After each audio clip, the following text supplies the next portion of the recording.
Shalom, selamat pagi anak-anakku yang terkasih di dalam nama Tuhan Yesus.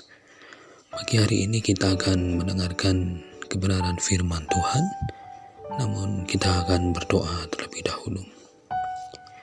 Bapa yang penuh kasih, Bapa yang kami kenal di dalam nama Tuhan Yesus, pagi hari ini kami akan bersama-sama mendengarkan sebagian firman-Mu. Tuhanlah yang memberikan pencerahan, Tuhanlah yang memberikan pimpinan. Kami menyerahkan ke dalam tangan kuasa Tuhan. Haleluya. Amin. Kita membuka firman Tuhan pada 3 Yohanes 1 ayat yang ke-15.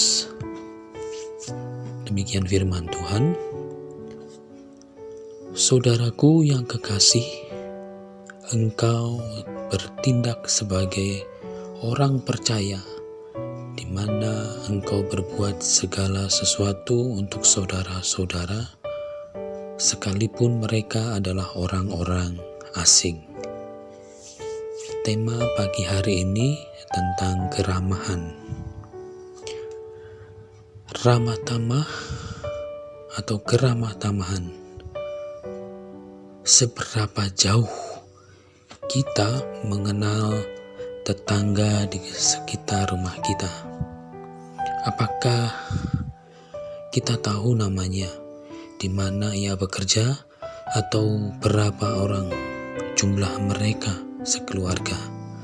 Pada kenyataannya, individualisme semakin menjamur menguasai kita, terutama ketika kita tinggal di kota-kota besar. Kita tidak lagi peduli kepada orang-orang yang tinggal dekat dengan kita. Untuk tahu namanya saja, apalagi merasa perlu. Apalagi pula mengetahui kesulitan-kesulitan yang mungkin sedang mereka alami. Ada bahkan yang membuang muka ketika berpapasan dan akan menatap curiga jika mereka datang berkunjung. Pola kehidupan individualis seperti ini membuat kita seolah-olah mendirikan tembok tinggi di sekitar kita. Duduk di halaman belakang yang dibatasi tembok tinggi agar tidak perlu berpapasan mata dengan tetangga, atau buru-buru masuk ke dalam rumah tanpa melihat atau menyapa orang lain. Segala kesibukan kerja dan aktivitas lainnya membuat kita merasa membuang-buang waktu untuk sekedar bersosialisasi dengan tetangga di sekitar kita. Masing-masing punya dunia sendiri yang sangat terjaga privasinya. Meski jumlah penduduk dunia semakin bertambah, tetapi kehangatan justru semakin berkurang. Sepi dunia semakin lama semakin kehilangan keramahannya, semakin dingin dan terasing. Tetapi tetanggaku sombong, mereka tidak berniat kenal denganku. Lalu untuk apa dekat dengan mereka? Itu bisa menjadi alasan yang sering kita dengar. Perbedaan pekerjaan, kesibukan, status, suku, atau kepercayaan, hingga perbedaan lainnya itu menjadi alasan lainnya yang kita jadikan dasar pembenaran untuk tidak perlu mengenal mereka lebih jauh. Mengapa kita tidak lagi berpikir untuk mengeluarkan salam persahabatan terlebih dahulu dan lebih berminat untuk mencari alasan menjauh dari mereka? Keramahan merupakan budaya bangsa kita sejak dulu, tetapi mengapa kita justru semakin lama semakin eksklusif dan individualis? Terlebih firman Tuhan tidak pernah mengajarkan kita untuk bersikap dingin, kaku, dan bahkan kasar. Tetapi mengapa kita yang mengaku anak Tuhan pun masih sanggup bersikap seperti itu? Jika kita melihat kasih atau kisah kehidupan para tokoh yang tercatat dalam Alkitab, maka kita akan menemukan banyak bagian yang menekankan sikap ramah tamah, sabar, dan rendah hati. Lihatlah, bapa orang beriman, Abraham, ia tidak merasa perlu untuk bersikap eksklusif sama sekali. Ia membuka pintu bagi orang asing. Anak-anakku yang terkasih, itu sebagian contoh tokoh yang begitu ramah terhadap lingkungan, terhadap sekitar. Begitu juga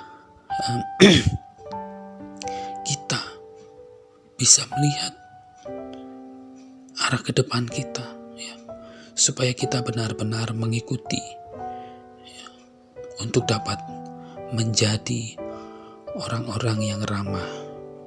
Bayangkan jika kisah-kisah yang kita lihat, mungkin kita akan belajar di sana.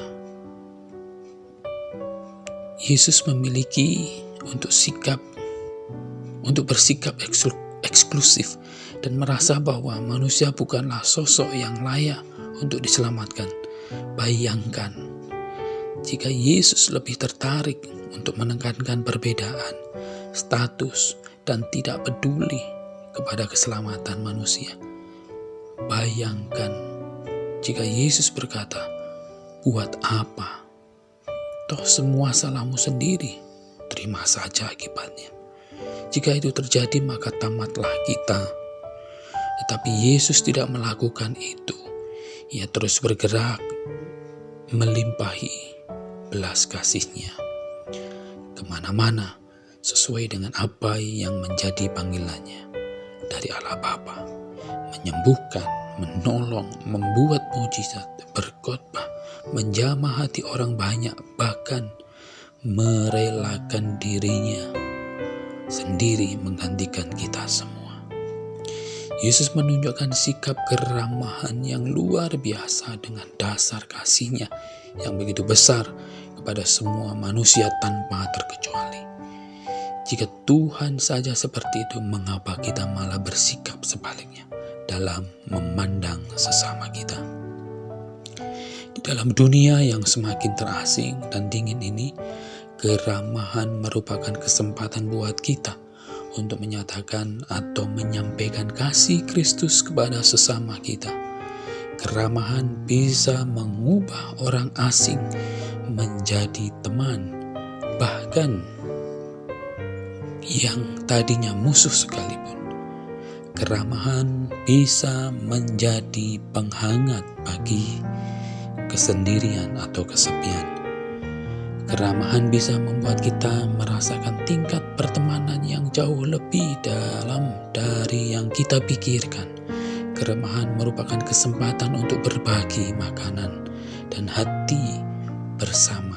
Keramahan bisa menjadi awal bagi kesembuhan dan pemulihan lainnya. Bagaimana pandangan Tuhan terhadap pribadi anak-anaknya yang ramah? Lihat apa kata Yesus. Dan barang siapa memberi air sejuk secangkir saja pun kepada salah seorang yang kecil ini, karena ia muridku, aku berkata kepadamu, sesungguhnya ia tidak akan kehilangan upahnya daripadanya. Matius 10 ayat yang ke-42. Keramahan merupakan bagian penting dari sikap hidup orang percaya. Kita diingatkan, tetapi hendaklah kamu ramah seorang terhadap yang lain, penuh kasih mesra dan saling mengampuni, sebagaimana Allah di dalam Kristus telah mengampuni kamu. Efesus 4 ayat yang ke-32. Mungkin berbagai kesibukan bisa membuat kita melupakan hal ini. Mungkin kita merasa tidak cukup mampu untuk berbagi apa-apa, sehingga kita lebih cenderung menarik diri. Atau malah kita merasa mampu untuk melakukan segala sesuatu sendirian, sehingga tidak lagi butuh orang lain. Tetapi kita diciptakan sebagai makhluk sosial. yang sudah seharusnya saling berinteraksi, saling dukung, saling mengingatkan, dan saling membangun untuk bisa menapak ke jenjang kehidupan yang lebih baik. Dibutuhkan sebuah keputusan untuk mulai berpikir untuk mengasihi orang lain, dan itu bisa dimulai dengan menerapkan sikap ramah tamah kepada orang lain. Mulailah dengan orang-orang terdekat, dengan kita seperti tetangga. Kita bisa mulai melakukan sesuatu untuk berbuat bumi menjadi tempat tinggal yang lebih hangat dan bersahabat. Sikap individualisme membuat dunia semakin dingin dan terasing. Demikian firman Tuhan pagi hari ini, anak-anakku yang terkasih di dalam nama Tuhan Yesus. Mari kita berdoa. Tuhan, pagi hari ini kami menyerahkan firman-Mu. Biarlah firman Tuhan ini menjadikan dasar untuk kami, menjadikan berkat bagi lingkungan di sekitar kami, dan kami menjadi saksi untuk kemuliaan nama Tuhan. Di dalam nama Yesus Kristus Tuhan, biarlah keramah tamahan ini menjadikan karakter buat kami untuk melakukan yang terbaik bagi Tuhan. Terpujilah nama-Mu. Inilah kami, dan kami menyerahkan kembali ke dalam tangan kuasa Tuhan. Haleluya. Amin.